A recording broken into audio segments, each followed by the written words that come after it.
Hey, what's up guys? So once again welcome back to Techno. So guys, in this lecture we gonna do something more. Okay, this is the lecture 6 of a law.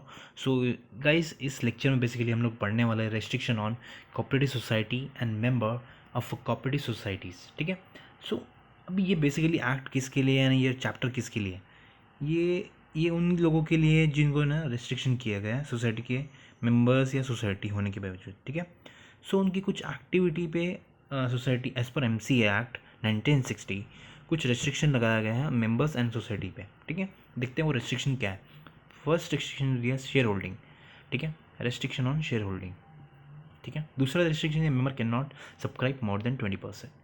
अब कोई भी member है society का तो he can not subscribe shares of society not more than 20%. देखा यहाँ पे लिखा हुआ. ठीक है, it may case of undue influence by member. Undue influence मतलब क्या रहता है, and somebody is taking more advantages of power. ठीक है, सपोज मेरे पास ज़्यादा पावर है एंड मैं कुछ पावर से किसी का बेनिफिट उठाता हूँ. ठीक है, तो that is called undue influence. ठीक है, अब यहाँ पे कुछ मेंबर्स जैसे कुछ सेक्रेटरी होता है तो he may try to undue influence to get more number of shares. ठीक है, तो he may do like undue influence by such thing. ठीक है, अब थर्ड आता है may be as by because of the major rights. ठीक है, एग्जैक्टली हम जो पहले थर्ड वन जो केस दिखा अनड्यू इन्फ्लुएंस वाला, अब उसके पास मेजर राइट्स है. राइट, अगर उसके पास राइट्स ही नहीं होते हैं तो वहाँ पे पार्शलिटी का नाम ही नहीं होता. ठीक है, the restriction will not be applicable to C G and S G. Exactly, government पे कोई रिस्ट्रिक्शन नहीं है क्योंकि रूल उन्होंने बताया. ठीक है, एक्ट उन्हें बनाया तो उन पे कोई रिस्ट्रिक्शन नहीं है. ठीक है, central government and state government पे कोई रिस्ट्रिक्शन नहीं है. ठीक है, government can contribute up to 3 times as per 5 year plan. 5 year plan में लिखा हुआ कि government can contribute up to 3 times. Suppose lakh रुपए कैपिटल है तो they can contribute up to 4 lakh rupees. ठीक है, अब नेक्स्ट देखते हैं restriction on the society on refund of a share capital in 1 financial year. अब एक साल में रेस्ट्रिक्शन लगा. अब सपोज मेरे पास लाख रुपए है तो मैं कितना रिफंड कर सकता हूँ शेयर कैपिटल का, और कितना बोलते ना एक ही साल में कितना रिफंड कर सकता हूँ मेंबर्स को. ठीक है, सो बेसिकली यहाँ पे लिखा हुआ when a person ceases to be member, resignation, transfer of shares, on death, on removal, on expulsion. ठीक है, बेसिकली क्या है, ये केसेस है एंड कंडीशन है जहाँ पे member will get the refund of it. ठीक है, बाकी कोई केस में मेंबर को रिफंड नहीं मिलेगा. ठीक है, अब member will get the refund in about circumstances. Exactly जैसे मैंने बताया आपको कि इनको उन्हीं केस में रिफंड मिलेगा. ठीक है, अब यहाँ पे लिखा हुआ society can only refund up to 10%. पूरे साल में 10% से ज़्यादा रिफंड नहीं दे सकती सोसाइटी.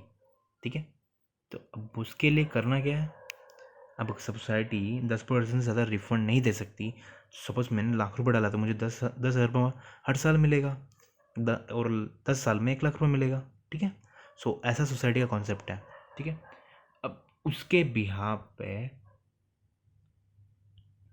अभी सोसाइटी ने क्या बोला ये तो हो गया, बट इसमें भी गवर्नमेंट आ गया. ठीक है, government can withdraw any time in any number of year but he has to give 3 month notice. ठीक है, सेंट्रल गवर्नमेंट हो या स्टेट गवर्नमेंट हो, and they can withdraw in 1 lump sum.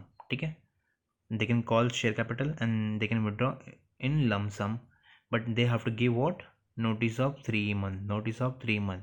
ठीक है, कॉलिंग किसका नोटिस देना पड़ेगा, कॉलिंग बैक द अमाउंट. ठीक है, अब नेक्स्ट आते हैं restriction on the declaration of dividend. ठीक है, अब आपको डिविडेंड डिक्लेयर करना, उस पर भी कोई रेस्ट्रिक्शन लगा रखा है as per section 67 of MC act 1960.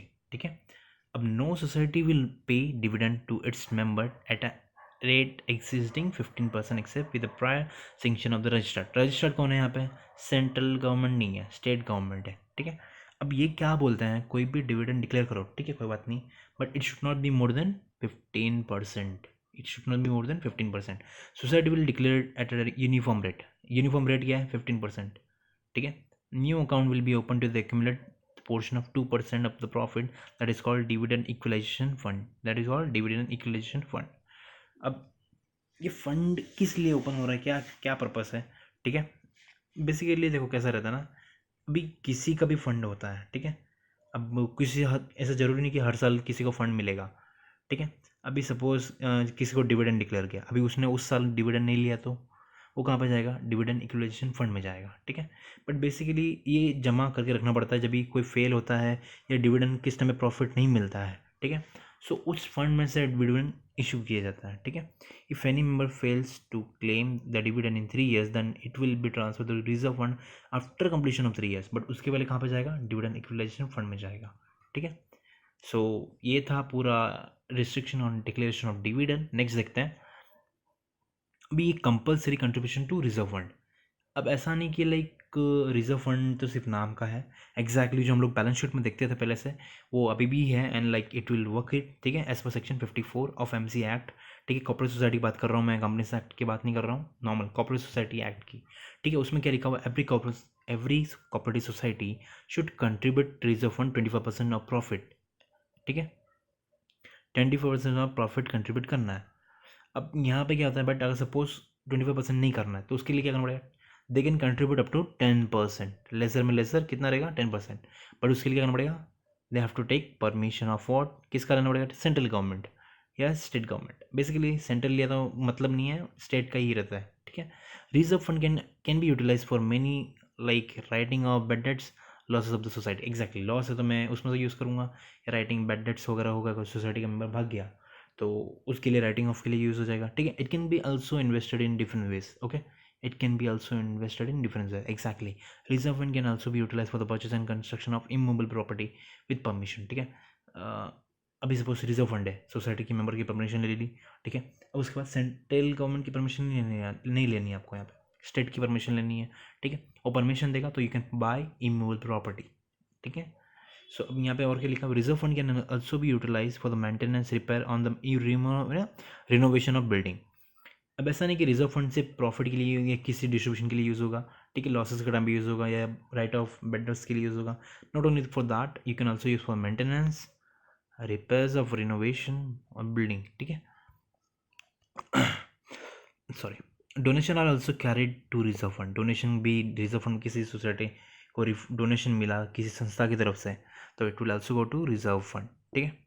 अभी unclaim dividend is also transfer to reserve fund. Unclaim dividend मैंने आपको बताया था उसमें पहले वाली शीट में, यहाँ पे लिखा हुआ है, ठीक है, if any fail to claim dividend it will transfer to reserve fund, ठीक है।